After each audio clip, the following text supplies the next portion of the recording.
Una settimana di cammino, partiranno dal Bosco delle Pennemozze a Cison di Valmarino per arrivare a Pordenone alla Dunata Nazionale degli Alpini. Oltre 60 km a piedi, a reparto Salmeria di Vittorio Veneto tutto è pronto, i 4 muli che sfileranno domenica per le vie della città friulana a breve verranno caricati di bagaglie e vettovaglie, passeranno per Vittorio Veneto, Conegliano e Gaiarine dove incontreranno le penne nere delle sezioni locali e lì si fermeranno a pernottare, poi alla mattina l'alzabandiera e via verso la festa. Faranno l'ultimo giorno, il sabato, Sacile Pordenone, con l'entrata a Pordenone alla sera per poter, se riesce, a sfilare magari in mezzo alla gente per far conoscere cos'è il reparto Salmeria.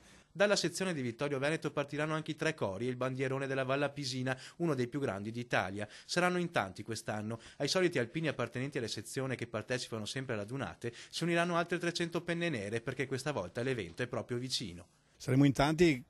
Quelli che sicuramente verranno saremo oltre 700 persone, però poi ci sono, essendo la Dunata molto vicina quest'anno, probabilmente ci sono quelli che partono la domenica mattina per poter almeno una volta essere presenti in una Dunata. Solidarietà e fratellanza, questi sentimenti che uniranno ancora una volta gli alpini e quest'anno la sezione di Vittorio Veneto sfilerà con uno striscione particolare.